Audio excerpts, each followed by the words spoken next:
Salam anugerah untuk teman-teman mahasiswa sekalian. Bertemu dengan saya, Roy Kelam Tupakumual, dalam mata kuliah Teologi Lintas Budaya. Dalam pembelajaran e-learning ini, di tengah-tengah pembelajaran yang teman-teman ikuti, nanti akan ada kuis yang harus teman-teman jawab untuk bisa melanjutkan video selanjutnya. Kuis ini bertujuan untuk mengevaluasi pembelajaran yang sudah teman-teman terima dari video e-learning pembelajaran dalam mata kuliah Teologi Lintas Budaya ini. Oleh karena itu, saya berharap sebagai dosen pengampu, untuk semua teman-teman mahasiswa dapat mengikuti pembelajaran ini dengan baik, dan selamat kuliah. Tuhan Yesus memberkati. Teman-teman mahasiswa sekalian, pada pertemuan pertama ini, kita akan mempelajari tentang teologi lintas budaya. Nah, ketika kita mendengar istilah ini, pasti sebagian dari kita itu berpikir tentang misi ke daerah terpencil, atau pelayanan ke luar negeri, atau budaya suku tertentu. Padahal dalam kenyataannya, kehidupan kita itu setiap hari sebenarnya udah berada di tengah-tengah perjumpaan budaya. Baik cara orang berbicara, berpakaian, menggunakan media sosial, menyampaikan pendapat, bahkan cara memahami nilai hidup. Semuanya itu dipengaruhi oleh budaya. Oleh karena itu, pelayanan Kristen itu pada masa sekarang nggak bisa lepas dari pemahaman terhadap budaya manusia. Di era modern ini, kita ngelihat bahwa dunia terasa semakin dekat, di mana teknologi membuat orang belajar dari dosen di negara lain. Gereja dapat mengikuti ibadah di tempat yang berbeda, dan berita di seluruh dunia bisa langsung masuk dalam kehidupan kita sehari-hari. Namun, di sisi lain, kedekatan ini juga membawa tantangan. Banyak orang mendengar istilah Injil, tetapi belum tentu memahami maknanya dengan benar. Ada yang menolak karena pengalaman budaya tertentu. Ada yang mencampurkan ajaran rohani dengan kepercayaan lain, atau yang biasa disebut sebagai sinkretisme. Dan ada juga yang memahami kekristenan hanya sebagai budaya agama semata. Nah, oleh karena itu, teologi lintas budaya menjadi semakin penting untuk dipahami secara benar dan juga bijaksana. Dan melalui mata kuliah ini, saya berharap kita tidak hanya belajar teori tentang budaya, tetapi belajar melihat bagaimana Injil dapat diberitakan dengan benar di tengah-tengah keberagaman manusia tanpa kehilangan kebenarannya. Injil tidak berubah, namun cara penyajiannya dapat disesuaikan sehingga dapat dipahami oleh masyarakat dengan latar belakang yang berbeda-beda. Disinilah pentingnya hikmat, disinilah pentingnya kepekaan, pemahaman yang mendalam dalam pelayanan. Jadi, sebelum kita masuk lebih jauh ke pembahasan inti, kita akan terlebih dahulu memahami latar belakang mengapa teologi lintas budaya menjadi salah satu kajian penting dalam pelayanan Kristen pada masa kini. Mari kita ikuti apa yang menjadi latar belakang dalam belajar teologi lintas budaya. Teman-teman mahasiswa sekalian, ketika kita berbicara tentang teologi lintas budaya, sebenarnya kita sedang berbicara tentang satu realitas yang sangat dekat dengan kehidupan manusia. Manusia nggak pernah hidup tanpa budaya. Cara seorang bicara, cara orang berpikir, cara orang menghargai orang tua, mengambil keputusan, sampai cara memahami kehidupan rohani, semuanya dipengaruhi oleh budaya tempat dia hidup. Karena itu, ketika Injil diberitakan kepada manusia, Injil itu selalu bertemu dengan budaya. Disinilah muncul pertanyaan penting. Bagaimana Injil yang berasal dari Allah dapat dipahami oleh manusia yang hidup dalam latar budaya yang berbeda-beda tanpa kehilangan kebenarannya. Selama ini banyak orang menganggap bahwa pelayanan Kristen hanya cukup dilakukan dengan menyampaikan ayat atau khotbah. Padahal dalam kenyataannya seringkali masalah terbesar bukan pada isi Injilnya, melainkan pada bagaimana orang memahami pesan tersebut di dalam konteks budaya mereka. Misalnya nih, ada masyarakat yang sangat menghormati adat dan simbol tradisi, sehingga mereka sulit membedakan mana nilai budaya dan mana ajaran rohani.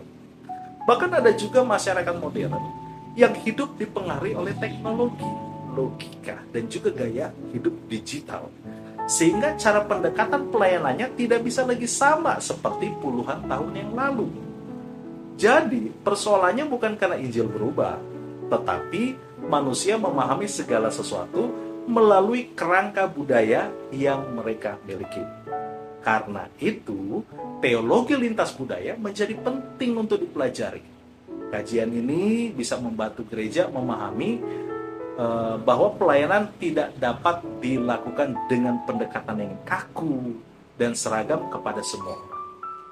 Injil memang memiliki kebenaran yang tetap dan universal, tapi cara penyampaiannya perlu dipahami secara bijaksana sesuai konteks manusia yang mendengarnya.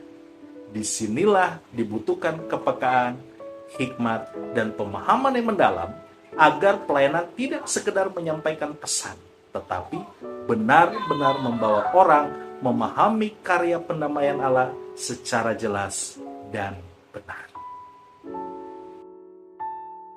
Yang pertama, teologi lintas budaya adalah kajian teologi yang memperhatikan hubungan Injil dengan berbagai budaya manusia. Ketika kalimat ini dibahas, kita perlu memahami terlebih dahulu bahwa Injil dan budaya bukan dua hal yang identik. Injil berasal dari Allah, sedangkan budaya berasal dari aktivitas manusia dalam kehidupan sosialnya.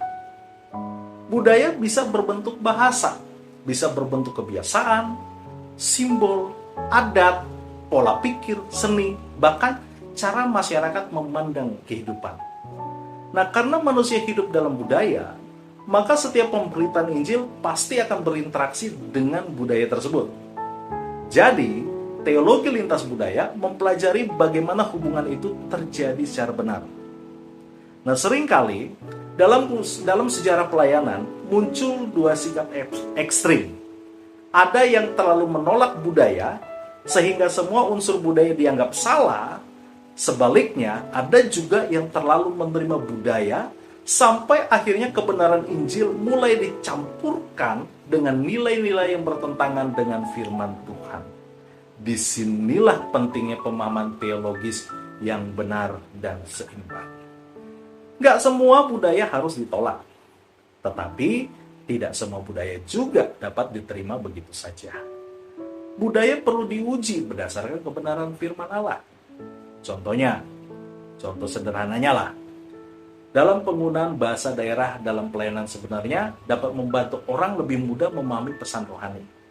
Saya pernah di Kalimantan Barat, di tengah-tengah orang Dayak, Kanayan, atau bisa dibilang Dayak Ahe. Hal yang pertama yang saya lakukan adalah bagaimana saya bisa berkomunikasi dengan mereka, dan saya mencoba untuk mempelajari bahasa mereka. Maka itu sangat penting, dan ini adalah contoh sederhana ya untuk bisa kita lakukan. Atau musik tradisional tertentu juga bisa dipakai sebagai sarana komunikasi selama tidak bertentangan dengan kekudusan hidup Kristen. Jadi, fokus teologi lintas budaya bukan sekedar membahas perbedaan suku dan adat, tetapi bagaimana Injil itu dapat diberitakan secara benar di tengah-tengah keberagaman manusia tanpa kehilangan esensinya. Yang kedua, fokusnya bukan hanya penginjilan, tetapi bagaimana iman Kristen dapat dipahami, dapat diterapkan dalam konteks budaya yang berbeda. Banyak orang mengira pelayanan lintas budaya hanya berbicara tentang pergi memberitakan Injil ke tempat lain. Padahal pembahasannya jauh lebih luas dari itu. Persoalan pentingnya adalah apakah orang benar-benar memahami kebenaran Injil dengan tepat, atau hanya menerima bentuk luarnya saja. Seseorang bisa saja hadir dalam kegiatan gereja, memakai istilah rohani, bahkan mengikuti tradisi kekristenan. Tetapi pemahamannya masih dipengaruhi kuat oleh pola pikir budaya lama yang belum diperbarui oleh firman Tuhan. Di beberapa tempat juga ada orang yang mencampurkan iman Kristen dengan praktik-praktik tertentu karena menganggap bahwa semuanya sama-sama bagian dari tradisi rohani. Bahkan Ada juga yang memahami keselamatan hanya sebatas usaha manusia untuk menjadi baik karena budaya mereka sangat menekankan penghormatan terhadap perbuatan. Nah, di tengah-tengah situasi yang seperti ini menunjukkan bahwa pelayanan tidak cukup hanya berhenti pada penyampaian informasi Injil saja. Pelayanan juga harus membawa orang memahami kebenaran secara utuh dan benar. Karena itu, pelayanan lintas budaya membutuhkan kesabaran dan pengertian. Seorang pelayan Tuhan tidak bisa hanya datang lalu langsung menghakimi budaya masyarakat tanpa memahami latar belakang mereka. Justru dibutuhkan kemampuan mendengar, kemampuan untuk bisa memahami cara berpikir mereka, dan lalu menjelaskan kebenaran dengan bahasa yang dapat dimengerti. Inilah sebabnya teologi lintas budaya sangat penting dipelajari dalam pelayanan masa kini. Yang ketiga, setiap budaya memiliki cara berpikir, simbol, nilai, dan tradisi yang berbeda. Setiap masyarakat itu memiliki cara memandang dunia yang berbeda-beda. Ada budaya yang sangat terbuka terhadap perubahan, tetapi ada juga yang sangat menjaga tradisi turun-menurun. Ada masyarakat yang menyampaikan secara langsung, sementara ada budaya lain juga yang menjaga perasaan berbicara secara tidak langsung. Nah, perbedaan seperti ini sangat mempengaruhi cara orang menerima pesan, termasuk ketika mendengar pemberitaan Injil. Nah, kalau seorang pelayan Tuhan tidak memahami perbedaan budaya, seringkali muncul kesalahpahaman yang sebenarnya tidak perlu terjadi. Misalnya nih, ada satu tindakan yang dianggap sopan di satu tempat bisa dianggap tidak menghargai di tempat lain. Contohnya, ketika saya baru menikah dengan istri saya dan saya mengajak di satu tempat pelayanan di Kalimantan Utara, dan kami pergi ke satu acara dan dia kaget ketika pergi ke satu acara tidak ada bangku, tapi kita semua duduk di lantai di panggung rumah gitu, dan sendal dilepas di luar. Dan dia bingung, dia sudah memakai pakaian, sudah memakai rok, dan bingung dengan posisi dia harus duduk di lantai gitu. Dan dia mengalami shock culture, tetapi lama-kelamaan dia mulai memahami tentang budaya tersebut. Nah, itu adalah salah satu contohnya gitu. Sesuatu yang tidak biasa dilakukan, tapi akhirnya ketika pergi ke satu budaya lain, dia melakukannya gitu. Nah, ini di satu tempat dianggap sopan, tetapi di tempat lain bisa dianggap tidak menghargai tempat lain. Tapi bukan karena itu hal seperti tidak menghargai, tapi karena memang budayanya seperti itu. Bahkan cara berpakaian, cara duduk, cara berbicara, itu dapat mempengaruhi penerimaan masyarakat terhadap pelayanan. Karena itu, memahami satu budaya bukan berarti kompromi terhadap kebenaran, tetapi bentuk hikmat yang Tuhan berikan dalam membangun komunikasi yang baik dengan masyarakat setempat. Nah, dalam pelayanan masa kini lah, tantangan ini semakin besar karena dunia sudah sangat terhubung. Media sosial mempertemukan banyak budaya sekaligus dalam satu ruang digital. Anak muda sekarang bisa dipengaruhi budaya luar hanya melalui telepon genggam. Karena itu, gereja dan pelayan Tuhan perlu memiliki pemahaman yang matang agar mampu memberitakan Injil secara relevan, bijaksana, dan tetap berpusat pada kebenaran firman Tuhan. Jadi teman-teman mahasiswa, slide ini menunjukkan mengapa teologi lintas budaya menjadi sangat penting dalam pelayanan masa kini. Gereja tidak hanya hidup di ruang yang terpisah dari masyarakat, tetapi hadir di tengah-tengah keberagaman budaya manusia. Nah, setiap kelompok masyarakat ini memiliki bahasa dan juga cara berpikir serta nilai hidup kebiasaan yang berbeda-beda. Nah, karena itu, gereja perlu memahami bagaimana Injil dapat hadir dan dipahami di tengah-tengah perbedaan tersebut tanpa kehilangan kebenarannya. Nah, teologi lintas budaya membantu gereja melihat bahwa pelayanan bukan hanya soal menyampaikan pesan, tapi juga memahami manusia yang menerima pesan itu. Nah, kemudian juga ditekankan juga bahwa Injil bersifat universal. Artinya, bahwa Injil ditunjukkan bagi semua manusia, bukan hanya untuk satu suku, atau satu bangsa, atau satu budaya tertentu. Namun, walaupun Injil itu universal, manusia tetap menerima dan memahami pesan melalui konteks budaya mereka masing-masing.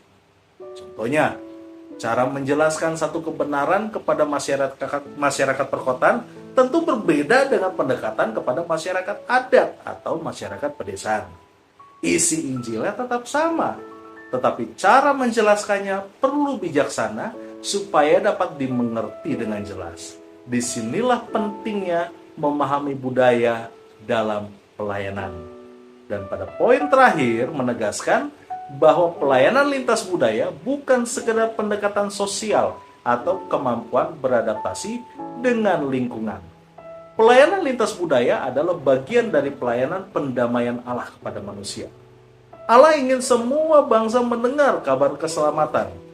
Karena itu, orang percaya dipanggil untuk menjadi alat yang membawa berita pendamaian tersebut kepada dunia.